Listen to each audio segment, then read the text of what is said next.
के कुंड का भी विधान है। गोल कुंडा है ऐश्वर्य देगा, चौकोर कुंडा है, आप लोग कई बार देखे होंगे किसी के यहाँ चौकोर तुलसी का क्यारा होता है, कुंडा होता है, वो वंश बढ़ाता है। षडाकृति का है, वो धन देता है, संपदा देता है। दोष हमारा है, हम तुलसी के कुंडे के नीचे शंकर जी को रख देते हैं। क्यों? कि यहीं तुलसी जी को पानी चढ़ाएंगे, यहीं शंकर जी को चढ़ा देंगे। दोष है। तुलसी के कुंड के नीचे हम सर्प देव को रख देते हैं, नाग देवता रख देते हैं, पानी चढ़ाएंगे, पात्री रख देते हैं, नहीं, दोष।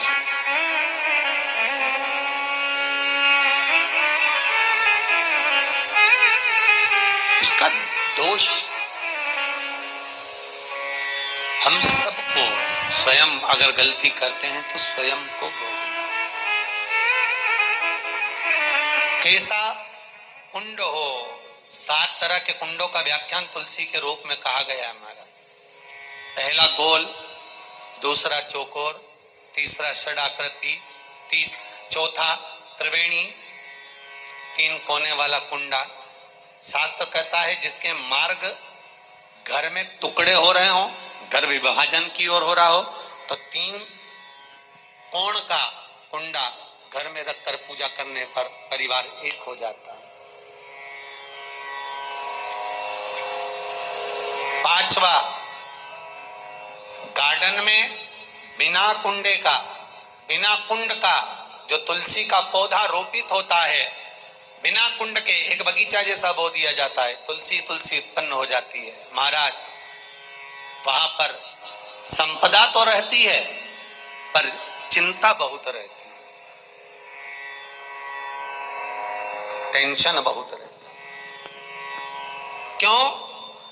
घर के दरवाजे के बाहर इतनी सारी बगीचे में तुलसा कर दी, कोई निकल कर जा रहा था उसने थूक दिया, कोई निकल कर जा रहा था उसने पानी डाल दिया, कोई श्वान ने, कुत्ते ने, किसी ने, बिल्ली ने गंदगी कर दी, उसका दोष आपको लगेगा। इसलिए कुंड के अंदर तुलसा का, तो वो धन तो देगा, जो तुमने बगीचे में तुलसा लगाई है, गार्डन तुलसा का करे, वो धन तो देगा, संपदा भी देगा, पर चिंता को बढ़ा देगा।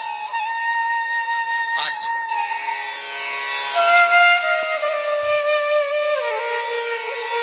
मारा।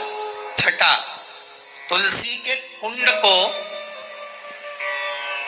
3 धार पर लटका कर रखना।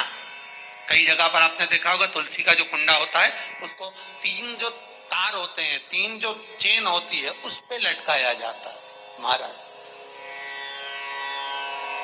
विष्णु पुराण उसका भी व्याख्यान करती है। महाराज, वहां व्यक्ति के कार्य उन्नति की सीढ़ी की ओर बढ़ जाते हैं। जैसे भोजन की थाली लग गई, भोजन तैयार हो गया, बस खाने बैठे हो और थाली खसक गई, समझ लेना कि तुलसी को अधर पर लटका कर रखा है। इसलिए कार्य तो हो रहे हैं, बनने वाले हैं, 4 दिन बाद ये काम होने वाला है, 8 दिन बाद ये काम होने वाला है, लग रहा है कि इसमें इतना फल मिलेगा, लग रहा है इस व्यापार को करेंगे तो इतना फायदा हो जाएगा, सब कुछ करा, लाखों रुपए लगा भी दिए, थाली मालूम पड़े खसक गई, अधर लटका है। 7 क्रम है तुलसी के, ये छठा क्रम बताओ। तुलसी का 7वां क्रम,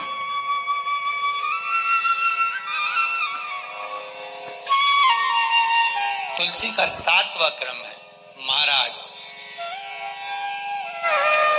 तुलसी का कुंडा जैसा घर के आंगन में है, तुलसी का कुंड जैसे घर के आंगन में विराज रहा है, ऐसा ही छोटा सा कुंड भगवान के लिए रोपित करें।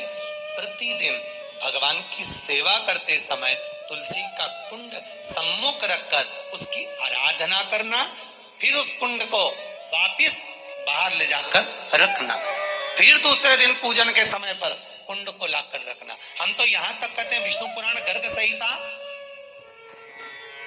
कल्याण का तुलसी अंग यहां तक वर्णन करता है कि आप पूरे साल ये नहीं कर सकते तो कम से कम कार्तिक के महीने में भगवान के सामने तुलसी का छोटा कुंड, चौकोर वाला, गोल नहीं, चौकोर कुंड लाकर भगवान के सामने रखकर छोटा सा कुंड का पूजन कर कर भगवान के साथ उस कुंड को वापस बाहर विराजमान करें, फिर कल लेकर आए, फिर विराजमान करें। आप पूरे साल नहीं कर सकते तो एक महीना